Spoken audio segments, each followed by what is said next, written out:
Brovsky, that if this or other claims were known to Credit Suisse at the time, that it would be outside the scope of the settlement? Senator, the settlement is really outside the scope of my engagement. I haven't really done an analysis of that. And can you or Rabbi Cooper share with us who are some of the beneficiaries of the rat line? That is, who are some of the more high-profile beneficiaries of the Credit Suisse financing of these rat lines to get people out of Germany? That is partly a work in progress. We identify in my written testimony a handful of the Nazis who we've confirmed were directly assisted by members of the rat line, but that work is ongoing. This was, many Nazis went to Argentina. The estimates are hundreds of war criminals made their way from Germany into Argentina. One of the things that we're still working on is, were all of them participants of the AIO rat line, or was it a subset of them? That's part of what we're working on. But some of the bold-faced names who've not yet directly tied, people like Adolf Eichmann, people like Dr. Mengele, they did transport from Germany into Italy, and on to Argentina, but we haven't confirmed their participation in this rat line quite yet. And Rabbi Cooper, why Argentina? Why did Argentina become this mecca for fleeing Nazis? Well, there was a strong German community in Argentina even before World War II. And, of course, you had Juan Perón, who ideologically was very comfortable with what the Third Reich was involved with, and also, I think, economically benefited from that relationship.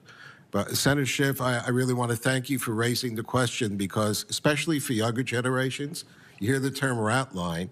I think it's important, and we don't have, for sure, a direct connection on specific individuals that we've been able to learn yet. But we're talking about the architect of the Holocaust, Adolf Eichmann. We're talking about Dr. Joseph Mengele, the angel of death of Auschwitz, responsible for the death of 400,000, for the murder, 400,000 people, including medical experiments. We're talking about Walter Rauff, who was the person who invented the portable gas chambers. We're talking about the commandant of Treblinka, where 800,000 men, women, and children, Jewish children in Poland, were gassed to death. So the big names and the smaller names. And I can just also add, and I know if he was alive today, he would be so grateful to the chairman and everyone here for this hearing. These individuals would escape justice. Mr. Wiesenthal was up against an incredible series of red lines that made it so difficult. He was after Eichmann, they got Eichmann. Mengele avoided the bar of justice until the day he died. Ralph and others, when they were finally exposed, suddenly got sick and passed away in South America. So Argentina, politically speaking, ideologically speaking, in terms of the person running that country with an iron fist, was the perfect place. It was also a large country, and some of them left Argentina for Paraguay and other places in South America at a time when the world was ready to move on from World War II, and we're involved in other issues. A few people like Simon Wiesenthal had the courage to pursue it. And the reason it was so difficult, you have to lay some of that blame right at the Credit Suisse officials who facilitated the financing of these activities in the immediate months and years after World War II. Sure, may I ask one last question? Thank you, Chairman, and thank you for holding this hearing, and thank you, Ranking Member Durbin. I just want to drill down a little bit further on the settlement and the connotations of that. Is this an issue about whether there should be further disclosure of other Credit Suisse activity, complicity, not just in the rat lines, but in any of these transactions with Nazis? Is this an issue of disclosure, or is this an issue of compensation. That is, you could take the position that the settlement caps the compensation, or you could take the position that we're not going to make any further disclosure because it would risk compensation. So I'm trying to get a sense of what's at issue here. I would imagine that, and this is sort of along the lines of what Senator Kennedy said, it would be advantageous to make the disclosure and not fight the disclosure. And if you take a position that any subsequent claim made on the basis of those disclosures is somehow barred, that seems to me a different issue for a different day. But I welcome you to share any other thought. Thank you very much, Senator. I think it's very important to understand the settlement agreement. The settlement agreement in 1999 was an agreement to provide final closure. The parties were well aware that not all the information at the time was on the table. Berger was still, the commission at the time was still looking for information, in fact completed only in 2002, so it was clear that was anticipated that new information would have come to light. And I think that you get exactly to the right point. The parties at the point agreed to pay a certain amount that was based on specific legal claims, but there was, the majority of it was to cover the unknown. Everything. All right, so we are listening in there live on Capitol Hill. Investigations by Credit Suisse have uncovered hundreds of Nazi-linked accounts at the bank. That's according to Senator Chuck Grassley, announcing that today. Multiple reports provided to Grassley have identified 890 accounts linked to the Nazi regime, including wartime accounts for the German Foreign Office, a German arms manufacturing company, and the German Red Cross. We will continue to follow this here, but we did want to just bring you out to the House floor because right now we do see they are voting on that procedural vote to end the government shutdown. We are going to step away for a quick commercial break. We'll head back to this in a matter of moments. Stay with us.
Welcome back to Live Now from Fox. I'm your host, Christy Matino, and at this hour, we are watching the House very closely here because right now they are voting on that procedural vote on funding the government. We can see the clock has run down there on the time, but President Trump implored the House just yesterday to end the partial government shutdown, but neither Republicans nor Democrats appeared ready to quickly approve the federal funding package he brokered with the Senate without first debating their own demands over immigration enforcement operations. Democrats are refusing to provide the votes to House Speaker Mike Johnson that he needs to push the package forward as they try to rein in the Trump administration's deportation operations. So that's really forcing Johnson there to rely on his slim GOP majority to fall in line behind President Trump's deal with Senate Democrats. Now, the Pentagon, Homeland Security, and other agencies saw their funding lapse on Saturday. And while many operations at those departments are deemed essential and still functioning, some workers may go without pay or be furloughed. And as we've been sharing here, we did hear from President Trump on social media just a short time ago, and he had said this: there can be no changes at this time. We will work together in good faith to address the issues that have been raised, but we cannot have another long, pointless, and destructive shutdown. Now, the president struck a deal just last week with Senate Democratic leader Chuck Schumer, in which Homeland Security would only be funded temporarily through February 13th as Congress debates changes to immigration enforcement operations. The Senate overwhelmingly approved that package, with the rest of the government funding ahead of Saturday's deadline. Now, Democrats are demanding restraints on immigration and customs enforcement that go beyond $20 million for body cameras that already are in the bill. And Homeland Security Secretary Kristi Noem announced on Monday, just yesterday, that officers on the ground in Minneapolis, including ICE, will be immediately issued body-worn cameras, and the program would be expanded nationwide as funding is available.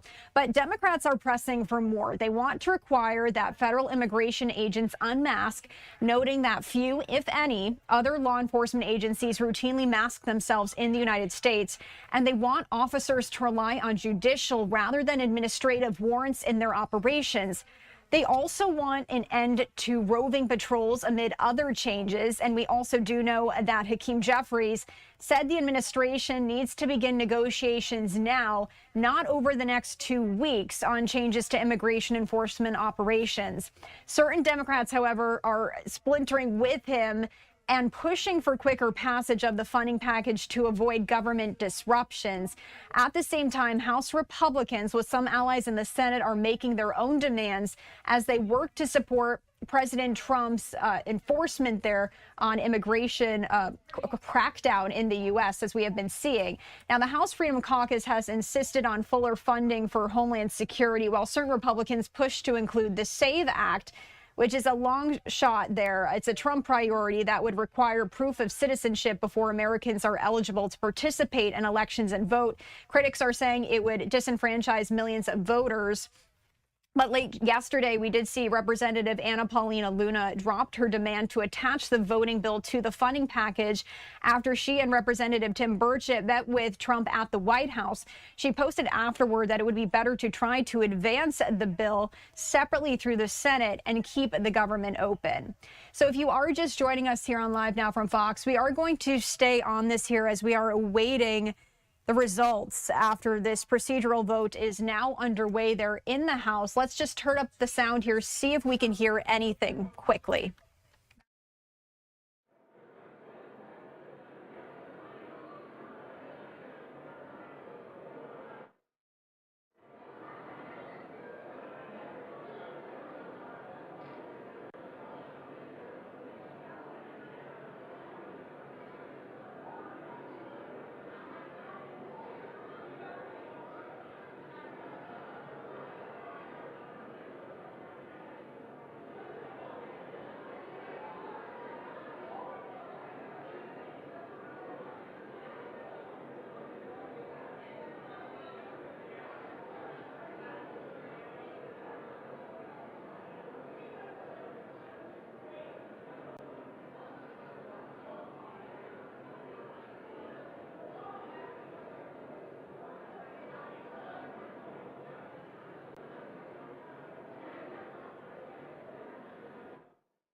All right, so just some ambient audio there, but what I did want to do is share with you, we are getting live updates in from social media, and I wanted to put this one up on your screen, and this is from Ryan Schmelz with Fox News saying Massey votes no on the procedural rule on the bill to reopen the government. Republicans can't afford to lose another. Both sides traditionally vote with their conference/caucus on the rule. So let's just go back out to this live look right now, and we can see Republican, there is 212 yeas and 2 nays. Democrats, 214 nays. No yays there. So at the total right now, we see 212 yays and 216 nays. So once again, we do know that Johnson is going to need that near unanimous support. And we did just learn here from Ryan Schmelz that Massey has voted no on the procedural rule on the bill to reopen the government. So Republicans can't afford to lose another as we are continuing to listen in live here.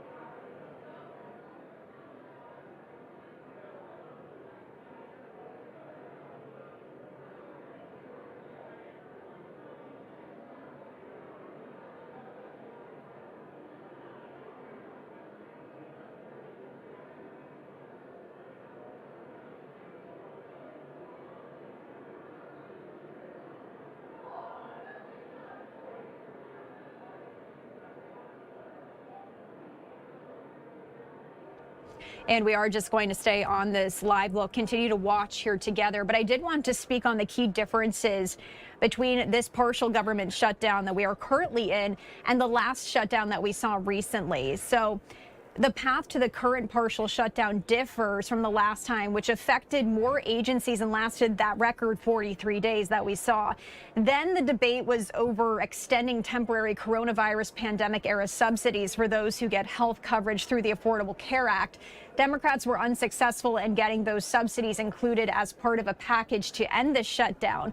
Congress has made important progress since then, passing 6 of the 12 annual appropriations bills that fund federal agencies and programs.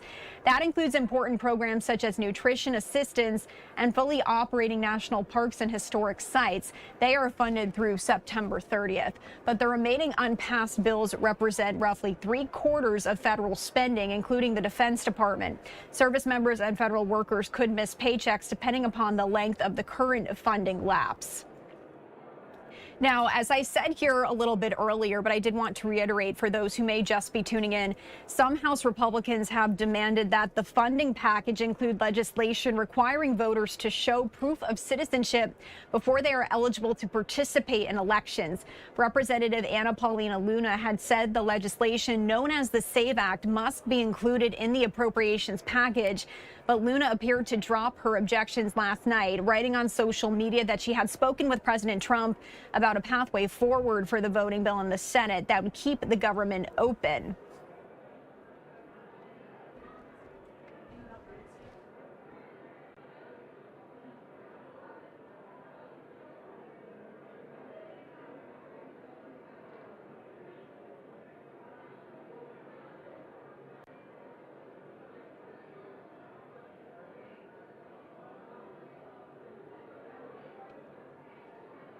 We also do know that House Speaker Mike Johnson said on Fox News channels, Fox News Sunday, that it was President Trump's, quote, play call to do it this way. He had already conceded he wants to turn down the volume, so to speak. But GOP leaders sounded as if they still had work to do in convincing the rank and file to join them as House lawmakers returned to the Capitol yesterday after a week back in their congressional districts.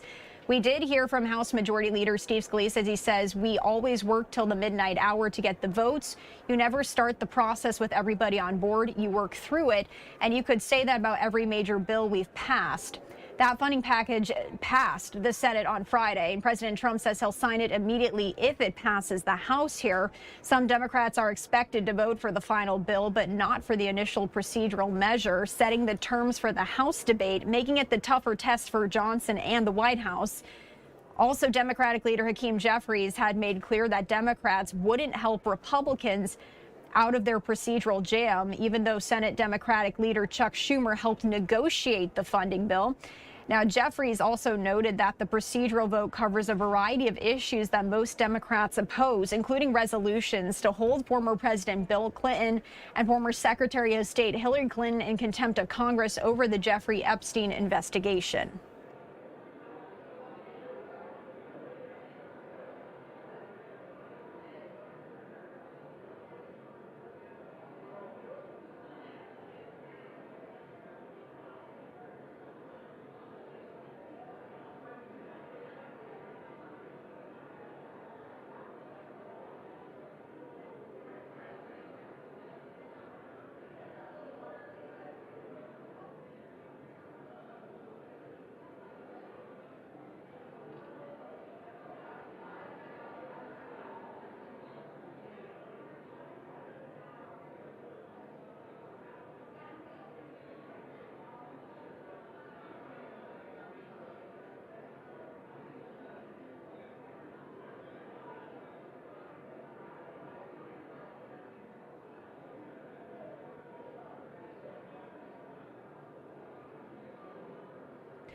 And we are going to stay on this for just another couple moments here. We just want to make sure we can bring this to you in real time. We do still see the totals there. Republicans are at 212 yays and 2 nays, and Democrats 214 nays. So right now the total at 212 yays, 216 nays. And we do know that this ongoing partial government shutdown is now in its 4th day. However, House GOP leaders are confident that the end is near, as House Speaker Mike Johnson was aiming to hold this chamber-wide procedural vote on the Senate's funding compromise this afternoon. And now we're seeing it happen, play out live here. And that would tee up the subsequent vote on final passage potentially later today.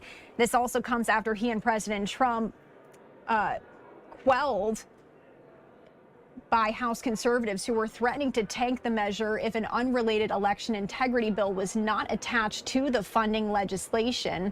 House GOP leaders had been watching anxiously for signs of defections there as well. And we are still watching this here. I do want to continue to leave this up on your screen. We're working here behind the scenes. I know you can't see us right now. We're working here to try to get in some information, some new information here for you. I did want to put this up on your screen. This is from Chad Pergram with Fox News, and he's saying the House is now taking that procedural vote to put the modified funding bill on the floor.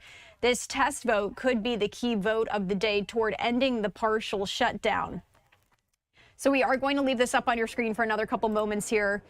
It does not appear to have audio at this time, but let's continue to listen in.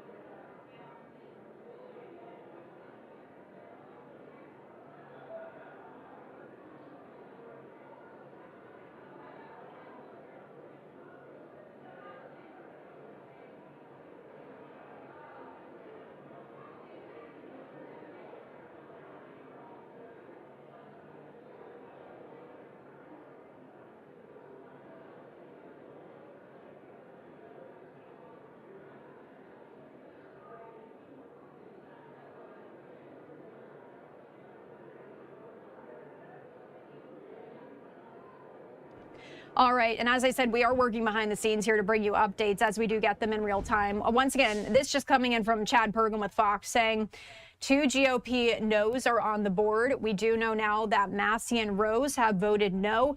However, 4 GOPers still haven't voted yet, and he goes on to list them there. Johnson needs these 4 to vote yes and 1 of the nays to flip. Otherwise, the rule will fail on the revised spending bill. So once again, let's just read that to you. Oh, never mind. This is from Congressman John Rose. As we do know, he just voted no, saying it's one thing to say you support the SAVE Act. It's another to attach it to must-pass legislation that can pass. And frankly, I don't trust Mitch McConnell and John Thune, who are suddenly assuring House Republicans they'll pass the SAVE Act if we shut up and fund the government via their Senate bill. The SAVE Act has sat in the GOP-controlled Senate for over 300 days. If they ignored it then, why believe they'll act after we fold? 83% of Americans want proof of citizenship to vote, including 71% of Democrats. This vital election integrity bill belongs on must-pass legislation. So that statement just coming in here from the social media platform X from Congressman John Rose, as we do know. He just voted no there, as well as Massey also voting no there. Can we get back? I'm going to talk to my producers. Can we get back the last post here from Chad Pergam? I just wanted to share that with the viewers again. We're going to pull that back up for you here. Okay, so this just coming in again from Chad Pergam as he's saying 2 GOP no's on the board. We do know now Rose and Massey.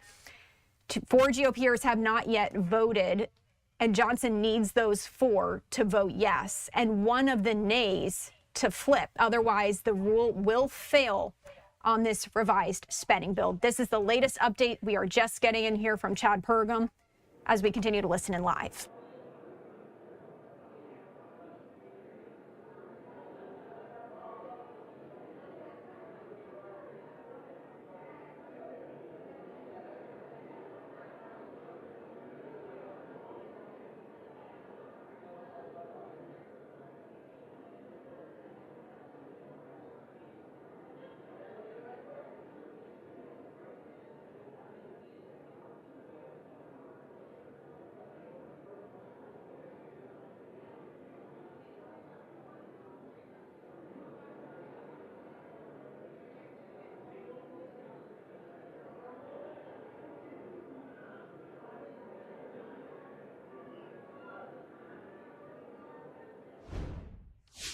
And once again, here is that graphic there of Republicans who voted no on that test vote.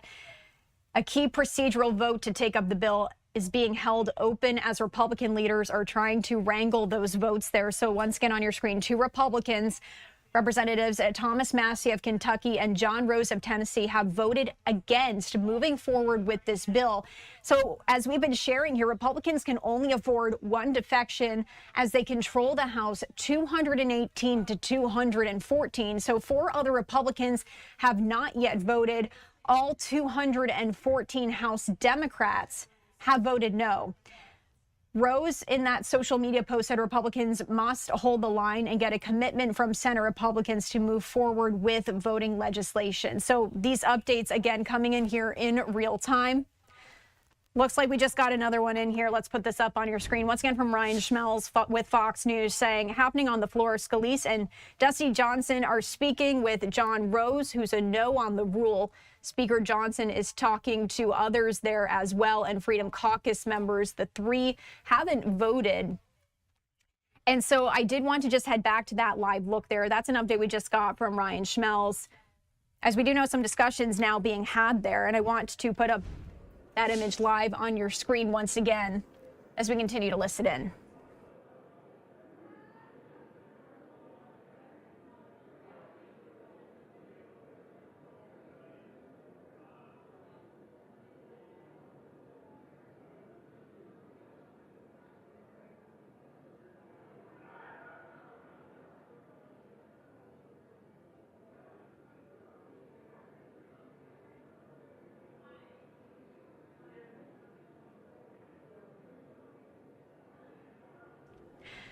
All right, so if you've been watching with us here for a while, we've seen that vote there kind of stuck at those 2 numbers right now, 212 yay, 216 nay. So what we're going to do is step away for a commercial break on Live Now from Fox. We will head right back out to that in just 2 minutes. Thanks for being here with us.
And thanks for being here with us on Live Now from Fox. As we continue to watch there on the House floor, we do still see these numbers stuck there at 212 yeas to 216 nays as this procedural vote is ongoing. We also do know from Ryan Schmelz with Fox News, he says happening on the floor, Scalise and Dusty Johnson are speaking with John Rose, who's a no on the rule. And we also do know that Thomas Massie also is a no there.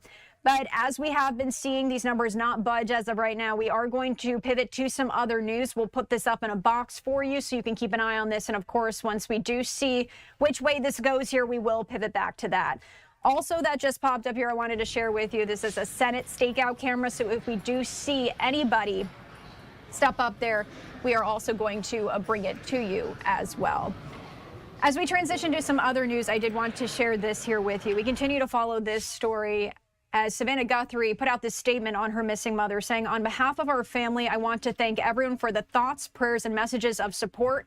Right now, our focus remains on the safe return of our dear mom. Now, we also do know that the Pima County Sheriff's Office shared this, saying that there will be a media briefing today at 1:30 p.m. Eastern time. Now, if you are just tuning into this story, investigators did find signs of forced entry at the Arizona home of Today Show host Savannah Guthrie's mother. As the host asked for prayers now, as you can see there, to help bring back the 84-year-old whom authorities believed was taken against her will. So we are going to be hearing from Sheriff Nanos a little bit later today. However, just a few moments ago, my colleague Josh Breslow actually did speak with him, and I wanted to share those comments here with you ahead of this press conference a bit later today. Sheriff Chris Nanos of Pima County, Arizona, joining us now to discuss the case. And Sheriff, I know you're busy. Thank you so much for being with us here today. Certainly, you're welcome. And I want to start by kind of going back to the beginning. Can you kind of break down for me how all of this played out over the weekend? Well, you know, I'm going back to Sunday. It's probably maybe a little bit before 2 in the afternoon. I get a briefing. I get a lot of briefings, and this is from my search and rescue team. You know, we have a pretty robust search and rescue team that does a great job.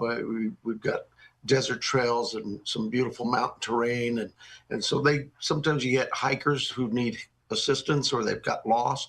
And we also have a pretty large retirement community, and sometimes we get somebody may walk away from a care facility, and so they're called out to those events as well. They are very good at what they do in finding people. So usually their briefings that they give me are, hey, we're going out on somebody on a trailhead that got lost or injured, or we're looking for this elderly person who may have wandered away from a care facility. This briefing was a little bit more, I don't want to get into the details, but when they sent it to me, I thought, this is not our normal elderly person missing. This is an 84-year-old woman who has all of her faculties and just as sharp as a tack. And there were some things they described at her home that just didn't set well, and I just felt like, you know what, we need to bifurcate this a little bit. We're gonna take our search and rescue team and continue in that operation, and hopefully they'll find her here shortly, and we'll be done. But in the meantime, I can't sit here and just ignore what I'm hearing, and so we get our homicide team started to the house as well to start the criminal side of this investigation. Today, we've moved fast forward to now. The search and rescue still will go on to some extent, but clearly this is more and more turning into nothing but a criminal investigation that will use the search and rescue resources should they need them to help them locate Miss Guthrie. I wanted to ask you a little bit about this DNA sample. I know you can't go into specific details right now because you want to protect the integrity of the investigation. What can you tell me about a DNA sample found there inside of the home? Well, what I would tell you is we processed the scene. criminal teams got there. They like any crime scene, right? You're doing everything you can. You're gathering physical evidence from cameras and cell phones and anywhere you can find digital imagery, whatever it may be, as well as fingerprints, DNA, whatever it is. So they process that scene, they leave with all this evidence, and we submit that to various labs, various companies to do some downloads for us, to work with them to see if we can develop any further leads. The DNA samples we've submitted have started to trickle back to us, but there is nothing there that that would suggest that there's a suspect we've identified. In fact, actually, what we've gotten back from them, from the labs, is more exactly what you would expect, samples from those who live at the residence. And so we'll continue. We've not got all of our submittals back, but we want it now, right? I'm like you. I want to know right now. But those companies, those corporations that handle those things for us, they've stepped up in a big way. In fact, actually, we've heard, and it's thanks to the media. We've heard from people like Google and Apple and Meta and Face, all these major corporations. Some of our flock camera systems and Axon camera system companies, they've called and said, "What do you need, Sheriff?" So we really appreciate that, and that's really a direct result from what you all have done for us. Our community support is tremendous, and again, like I say, our law enforcement teams, both locally, statewide, federally. FBI has been super. Everybody's been just a great team effort here in Tucson, and we'll continue working that way. I wanted to ask about some of the comments that were made about her believed to have been taken against her will. There's been questions about kind of the description of that and whether it means that she was possibly kidnapped, abducted. What can you kind of say to clarify that? I can just shut up. That would help a lot. For me, I'm learning too. Every word I say, rightfully so. People are hanging on to it. So mea culpa. When I say she's taken from her bed, that's pretty figuratively speaking. I can't, and I'll try to watch that. But we believe she went to bed that night. And sometime in the middle of the night, she was removed from that home against her will.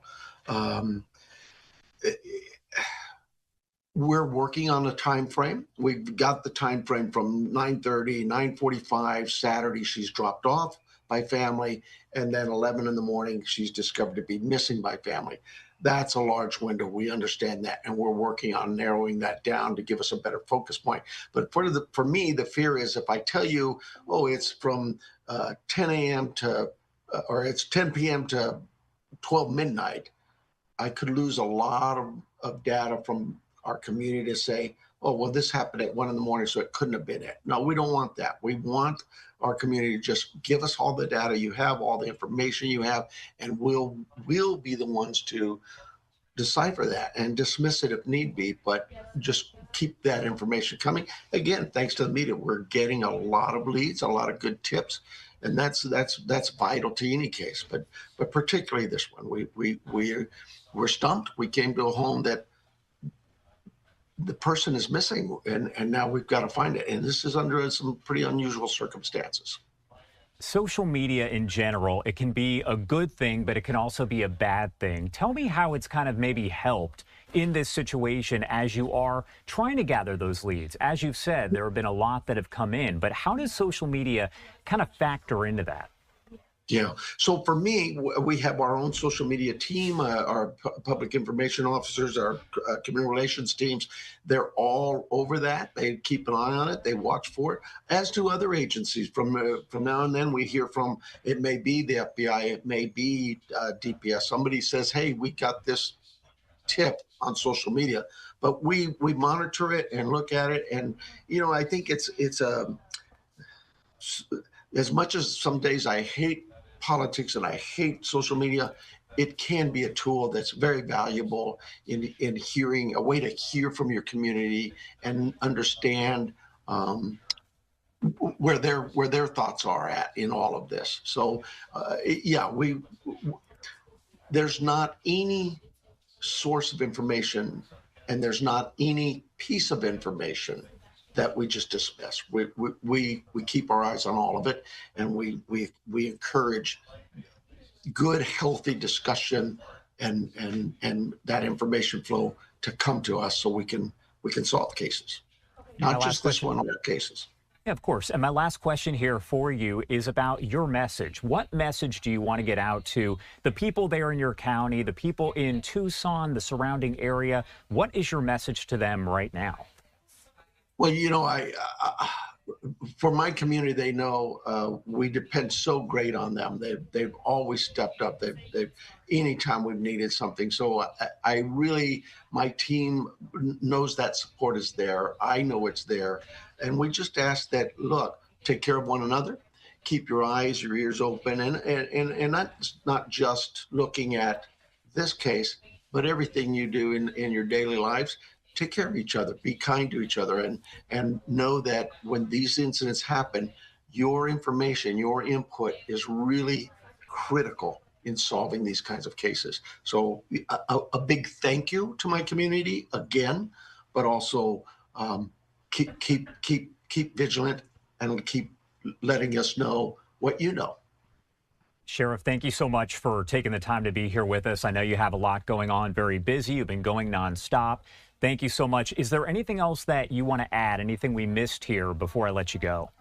No, you know, there's a lot of media attention on this, and rightfully so. We appreciate it. But we're going to probably change this up a little bit because it's just so hard to answer everybody's questions. We're going to try to establish a period of time for the East Coast and the West Coast where we can have you guys just check in, everybody check in. And my team is working on that, where we'll do that. Maybe it's a daily briefing. I don't even know it's a briefing. It's more a chance to clear up things that maybe I said and got some confusion out there. But it's an opportunity for you all to come to the sheriff and say, hey, what do you learn? What do you know today? Or we heard this, what about that? And I hope I can answer it. I hope that the community knows and understands, and your viewers know and understand. We're not trying to be secretive here. There is some integrity of the investigation we have to protect. There are rights to those who, hopefully someday, if we end up making an arrest on this, that those are protected as well. It's just really, it's for the benefit of the case and the investigation, and there's just certain things that we know that the only person who knows that what happened at that home is Miss Nancy Guthrie and the individuals involved in this. And that's critical to any case. All right, Sheriff, thank you again for taking the time to join us. We appreciate it. Thank you, sir. I appreciate you. And I really appreciate the work all of you have done for us. Thank you so much. And that was an interview just conducted by my colleague Josh Breslow ahead of this press conference at 1:30 p.m. Eastern time today. We will be bringing that to you. Once again, Sheriff Nanos will be hosting that media briefing. I do want to take you back out to Capitol Hill before we step away for a break, because we were seeing those yay votes sitting at about 212 and those nays at 216. But if we pull this up for you now, you'll see that there are some more yay votes. And we are working here to see who voted yay. And we're going to bring that to you once we do step away for this commercial break, as we are combing through social media, trying to get new information to bring to you on Live Now from Fox. Stay with us. My name is Christy Mattina. We'll be right back.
You're watching live now from Fox. Welcome back. I do want to take you back out to the House floor. We do have some new information for you that I wanted to share. So, as I was saying before the break, we do see those yays have increased to 215 on the Republican side.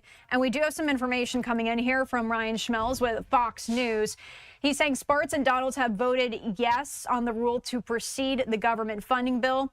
And this is a tad dated because he's saying here it's sitting at 214 and 216, and we do know now it is at 215. He then goes on to say Troy Nehls will need to vote yes, and GOP leadership will need to flip John Rose for it to pass. But we are also hearing right now that Troy Nehls did vote yes. We are still working to confirm that here. So once again, this tweet potentially a little bit dated there when it comes to that. But I did want to go on and read this last portion here, saying GOP leadership will need to flip John Rose for it to pass. And Rose is a no over Thune's comments on the SAVE Act. And I did share here just a short time ago that Republicans were trying to really wrangle those votes there. So this is all happening live. These votes slowly starting to come in here. We do know there was also some discussion there on the House floor as well. And this is from Congressman John Rose. This is the latest we have heard from him on social media. Just want to read it to you. It says, it's one thing to say you support the SAVE Act. It's another to attach it to must-pass legislation that can pass. And frankly, I don't trust Mitch McConnell and John Thune, who are suddenly assuring House Republicans they'll pass the SAVE Act if we shut up and fund the government via their Senate bill. The SAVE Act has sat in the GOP-controlled Senate for over 300 days. If they ignored it then, why believe they'll act after we fold? 83% of Americans want proof of citizenship to vote, including 71% of Democrats. This vital election integrity bill belongs on must-pass legislation. So once again, here is that live look there on the House floor right now. As we also did learn a bit earlier that two Republicans, Representative Thomas Massie of Kentucky and John Rose of Tennessee, who we just heard from there, have voted against moving forward with the bill. So as we continue to watch this here, I do just want to turn the sound for a moment, see if we can hear anything. It's likely that we won't, as we've been turning up the audio here. It has just been ambient background noise, but let's listen in.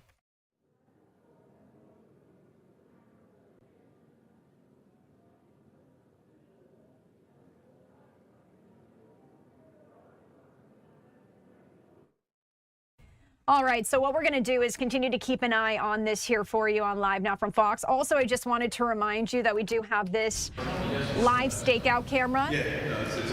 As you can hear, this is coming from inside the Senate. So what we're going to do is monitor this as well, see if we can get any comments there from lawmakers. In the meantime, we are hearing live right now from Chicago Mayor Brandon Johnson. We do have several live events that we are watching here. Let's head out to Chicago now and listen in. Mayors across this country are organizing around how we provide executive authority in our respective spaces. I know Philadelphia right now, the city council is literally looking at the executive orders that we've put forward in Chicago as a template and a guide for them to codify stronger protections for the people of that city. New Orleans, there are a groundswell of organizers down there calling for the same type of executive authority that we've implemented in the city of Chicago. And so all I'm simply saying is that as the groundswell continues to grow for accountability, the city of Chicago, as we have always done, we're prepared and willing to always lead and to go first to create a pathway for accountability. And then, like any other case, the state's attorney has their jurisdiction to decide if they're going to move forward with prosecution. But that's the autonomy that the state's attorney has. How you doing, Mayor Johnson? I'm doing well, thank you. What conversations have your office had with the state's attorney's office following Saturday's announcement and signing of the executive order and her posts and statements on social media suggesting that she had not had an opportunity to review the executive order? And do you feel like you and the state's attorney's office are on the same page here?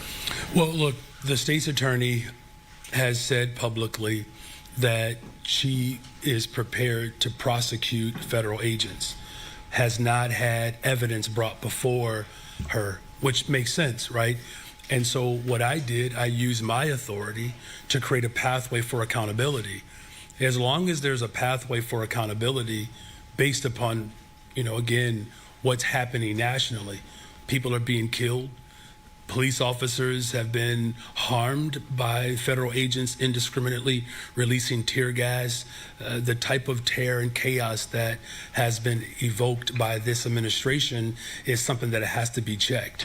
And so there will always be ongoing conversations at every level of government. My corporate counsel speaks with the Attorney General, right? I'm speaking with mayors across this country and around the state of Illinois. I have conversations with the governor's administration. I am doing everything in my power to provide any level of support that can ultimately lead towards justice and protecting the people of the city of Chicago. So, I don't see it as a disconnect. Look, Democrats know what our responsibility is in this moment, and it's imperative that we stand up for the working class, for the downtrodden, for undocumented families, for working people across the city and across this country. Quickly, Christina Passione-Zayas said last week that you are considering a reboot of Bring Chicago Home. How close are you to pulling the trigger on that, if you are, and what are the circumstances that make you think that it'll have a better hearing the second time around? Well, I believe what she was ultimately getting at is that we are looking at all forms of progressive revenue, right? That just like the fair tax was unsuccessful, we have seen other ballot measures not move in our favor. The millionaire's tax, as you know, I've been calling for that consistently. I've been a long supporter and champion of it. As of August of last year, I believe, you heard the Speaker of the House provide his support. He has reinforced that. So I believe that we have to continue to look at all of it. But in the meantime, we're going to be focused in on our efforts in Springfield to draw more progressive revenue so that we can continue to make the necessary investments to build safe and affordable communities. Hi, Mayor. Hi. The state's attorney has either declined to join a coalition of other prosecutors who are exploring ways to charge federal agents engaging in misconduct or criminal activity during those immigration raids. Would you call on state's attorney O'Neill Burke to join that coalition and work with people like Philadelphia District Attorney Larry Krasner to develop those strategies? Well, look, I've repeatedly said that we all have to work together and ultimately build progressive power and strength as we push back against the Trump administration and work to protect all of the people of this country. As far as any individual, call, that's something that person has to be drawn to do. That has to be a personal conviction. I do see unity is our greatest strength. I was in D.C. last week with the U.S. Conference of Mayors. You're seeing bipartisan support grow. I want to commend the leadership of President and Mayor Holt, who has helped draw these connections one to another to call out this administration. So I think it's... All right, so we're listening in there to Mayor Brandon Johnson out of Chicago, but I do want to take you back out to the House momentarily here, because we are just getting this in from Chad Pergam with Fox News, saying the House approves rule for spending bill after lots of drama, now moving to debate on the bill. So this is breaking news. This is just coming in here. Let's head out to the House live. 7148.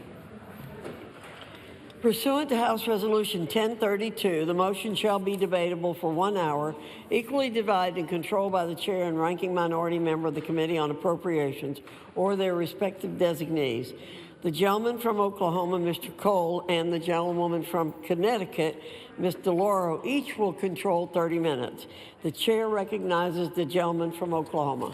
Madam Speaker, I ask unanimous consent that all members have 5 legislative days to revise and extend their remarks and include extraneous material on the measure under consideration. Without objection. Madam Speaker, I yield myself such time that I may consume. The gentleman's recognized. Thank you, Madam Speaker.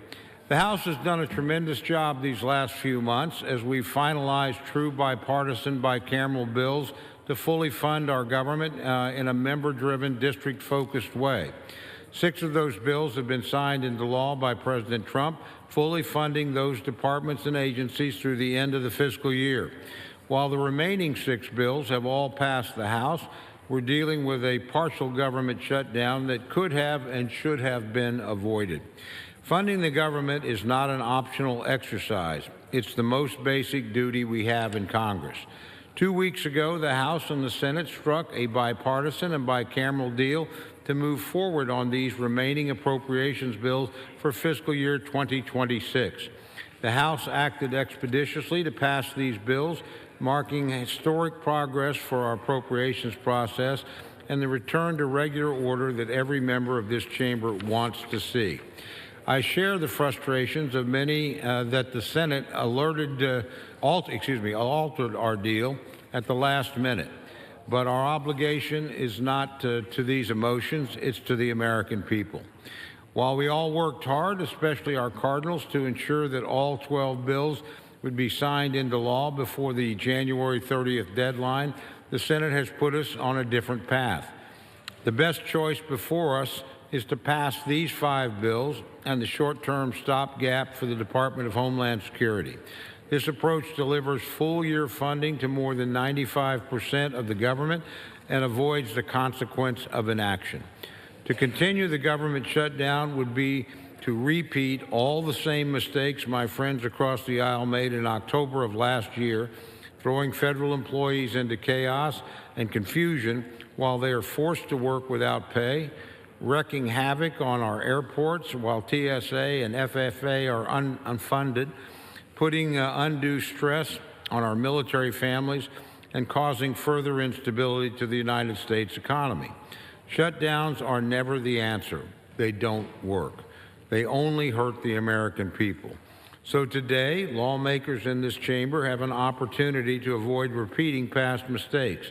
I encourage everyone on both sides of the aisle to do the right thing and close out 5 of our remaining 6 appropriations bills for FY 2026 while enacting funding for core priorities, including strengthening America's defense and providing a well-earned pay raise to our troops, advancing life-saving biomedical research and critical education programs, enhancing the safety and reliability of our skies and infrastructure, supporting small businesses and strengthening cybersecurity, restoring American deterrence on the world stage, and reinforcing economic and community strength across the country. The package also includes a 2-week continuing resolution for our 6th and final bill, the Department of Homeland Security, which will give the White House additional time for negotiations. President Trump is leading by example and engaging directly with Democrats in good faith conversations on that front. He's also been explicitly clear that holding the government hostage is wrong. I wholeheartedly agree with him. As he stated just yesterday, and I quote, "We need to get the government open, and I hope all Republicans and Democrats will join me in supporting this bill and send it to my desk without delay." So I say to this chamber, let's get it done. The American people deserve stability, and they expect results. These bills deliver both. For anyone consulting their conscience, these measures have already passed the House with strong bipartisan support. The work has been carried out, and the responsibility now is to get it across the finish line. This vote is about governing responsibly and doing our jobs. I look forward to us nearing the completion of our FY 26 duties. I urge all members to support this bipartisan package. Madam Speaker, with that, I reserve the balance of my time. The gentleman from Oklahoma. And we did just want to bring you some comments there from the House floor as they were debating the spending bill. And we did also get this in here saying Ogles voted yes and John Rose flipped his vote to yes. The rule passes 217 to 215, a major step towards the government shutdown ending. Debate now beginning there, as we were just listening to, on final passage with a vote expected after. All right, well, this is a very busy breaking news day here, and we are actually going to shift gears here. We just got in some information as we're learning the U.S. military has shot down an Iranian drone approaching the USS Abraham Lincoln in the Arabian Sea. This is according to officials, and Fox News also sharing this to social media here, saying the U.S. military shot down an unmanned Iranian drone today after it, quote, aggressively approached a U.S. Navy aircraft carrier with unclear intent. And that is according to a U.S. Central Command spokesperson speaking to Fox News.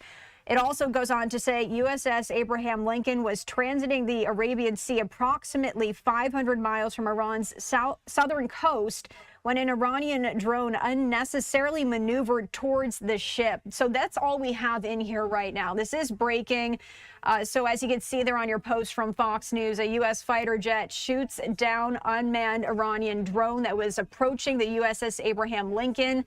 And that is according to a U.S. Central Command spokesman. So we just wanted to share that here with you on Live Now from Fox. As we are continuing to learn more about that, we will bring you more information. All right, stepping away for a commercial break. We'll be back with more news in 2 minutes. Stay with us.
Welcome back. You're watching Live Now from Fox. I'm your host, Christy Matino. We continue with this breaking news as we're learning the U.S. military has shot down an Iranian drone. Here's what we know. This is still developing. According to Fox News, a U.S. fighter jet has shot down an unmanned Iranian drone that was approaching the USS Abraham Lincoln in the Arabian Sea. That's according to a U.S. Central Command spokesman. I do want to also just read you this article we have as well from Fox News, saying the U.S. military shot down an unmanned Iranian drone today after it, quote, aggressively approached a U.S. Navy aircraft carrier with unclear intent. That is according to a U.S. Central Command spokesperson to Fox News. Going on to say USS Abraham Lincoln was transiting the Arabian Sea approximately 500 miles from Iran's southern coast when an Iranian drone unnecessarily maneuvered towards the ship. So that's all we have at this time here. Behind the scenes, we're working to see if we can get you any more additional information, but this is a developing story. Any updates, of course, we are going to bring to you on Live Now from Fox. Now, I am going to shift gears here. As we did see just moments ago, the House did pass that procedural vote to end the government shutdown. But right now, there is some debate happening there on the House floor. And I wanted to put this up on your screen here from Ryan Schmelz, as he was saying that Ogles votes yes and John Rose flipped his vote to a yes. The rule passes 217 to 215. It's a major step towards the government shutdown ending. Debate now beginning on final passage with a vote expected after. So just to clarify, if you are just tuning in, that was a procedural vote that they did decide to move forward with, but we are expecting that final passage vote a little bit later today. Let's head out to the House floor. It looks like we're hearing from Representative Laura DeRosa right now.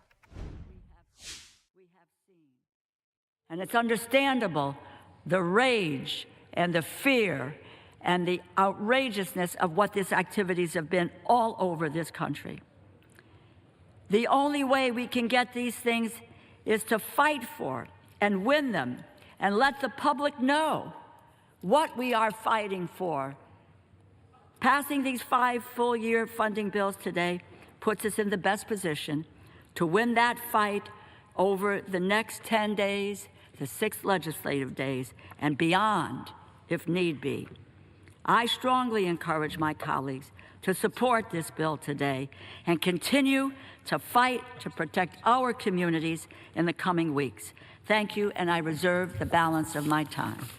The gentleman from Connecticut reserves. The gentleman from Oklahoma is recognized. Thank you, Madam Chair. Madam Chair, I yield 3 minutes to the distinguished chairman of the Transportation, Housing, and Urban Development Subcommittee of the Appropriations Committee, my very good friend, the gentleman from Arkansas, Mr. Womack.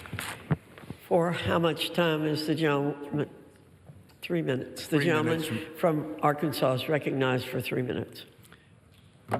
Thank you, Madam Speaker. I rise in support of the consolidated appropriations package before the House today.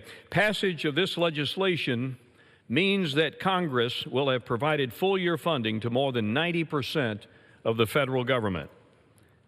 And it marks an important departure from the unfortunate norm in which Congress too often fails to meet its Article 1 responsibility. There are many highlights worth noting in this package. In providing for the common defense, the legislation strategically increases funding to ensure that our military continues to be the most lethal in the world, while also ensuring that our allies have the tools they need to help us defend democracy.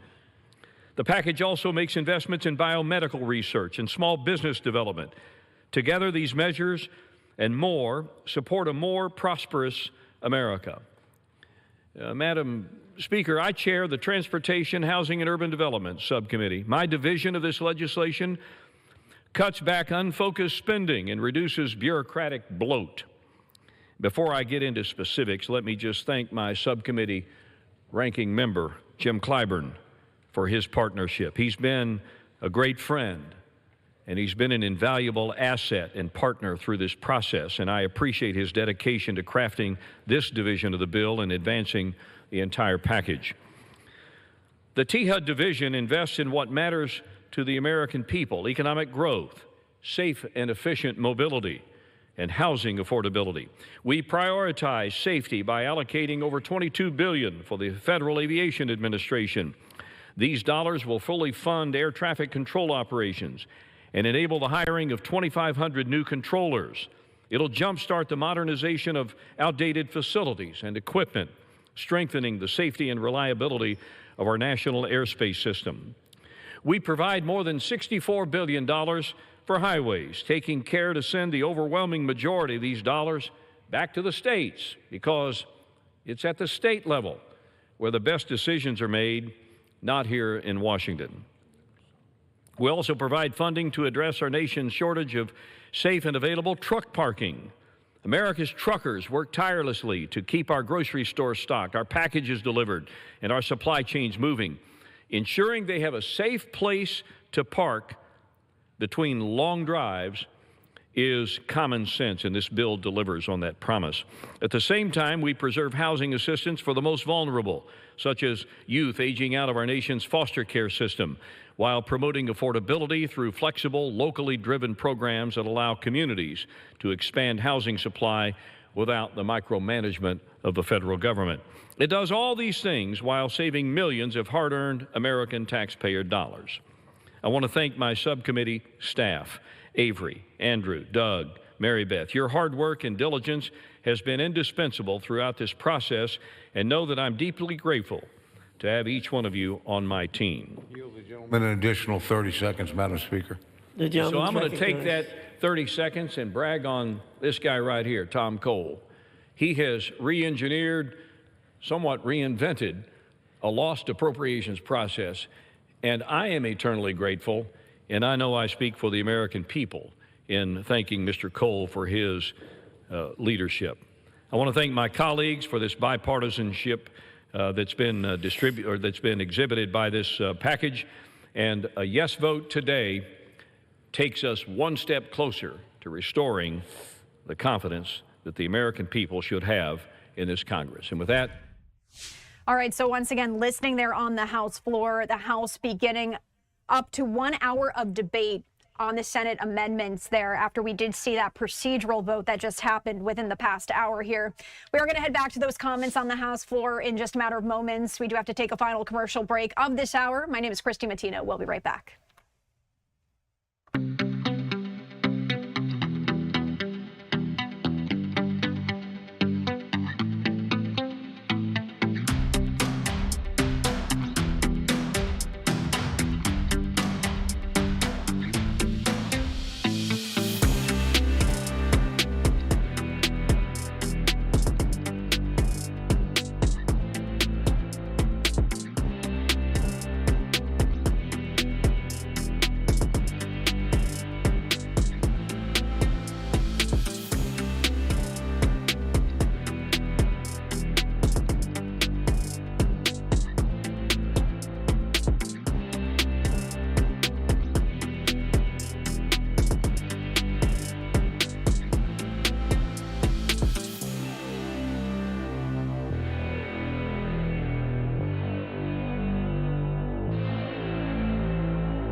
Thanks for being here with us on Live Now from Fox, and happy Tuesday to you. I did want to put this post back up on your screen. As we do know, the House is beginning up to 1 hour of debate on the Senate amendments. We were just listening in before the break on the House floor. There are two lawmakers. This all coming after the House narrowly voted to advance a shutdown-ending spending package. That's setting it up for a final vote later in the day that could be sent to President Trump's desk. On the other side of this is my colleague Stephanie Quinue. Thanks for being here with us on Live Now from Fox. And in my view, the laws that they are breaking, the Constitution that they are not respecting, and the human rights that they are undermining. There will be time for that debate. There will be time for that action. Today is a time to fund the majority of government for the American people. Minneapolis has shocked the conscience of America. we ought to be shocked, angry, and disgusted by the taking of life of Renee Good and Alex Preddy. We the people want to end this violent occupation of our cities. We the people deserve answers. The Congress needs to rein in the Department of Homeland Security. That's why I voted, and so many of my colleagues voted against funding the Department of Homeland Security. Not because we don't need Homeland Security, we do, but we need it done within the context of the Constitution and the laws of this country and of our states. This Congress needs to ensure the federal government can continue to provide vital services to the American people. Voting for this bill does that. And voting for this bill also gives us the opportunity to constrain 6 months, 6 days essentially of funding for the Department of Homeland Security. Unfortunately, out of the regular order, they're funded for the balance of the year in many recessions.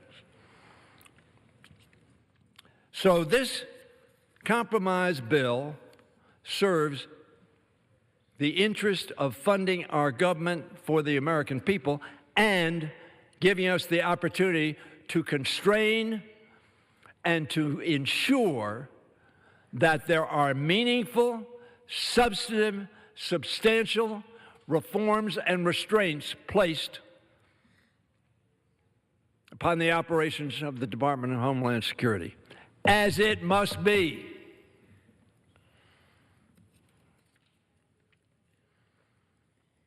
It is essential that we unmask Trump's federal immigration agents, force them to abide by the local law enforcement standards for use of force, and use warrants. I yield the gentleman another minute. The gentleman's recognized for 1 more minute.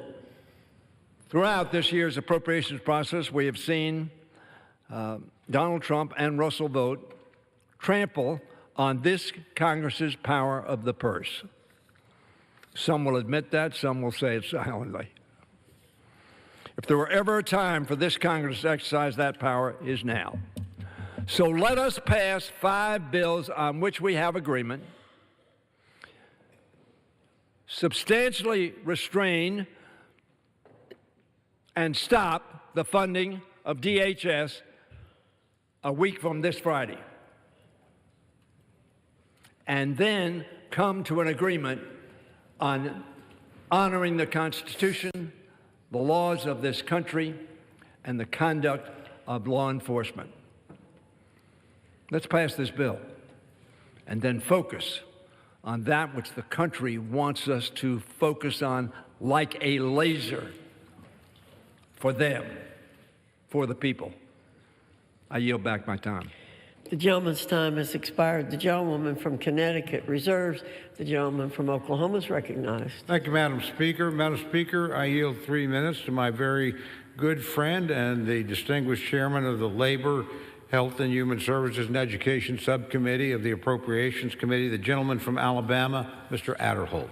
The gentleman from Alabama is recognized for 3 minutes. Thank you, Madam Speaker. I rise today, as my colleagues are, in support of FY26 appropriations package, which, as it's been said, provides the full year funds for 5 out of the remaining 6 appropriation bills.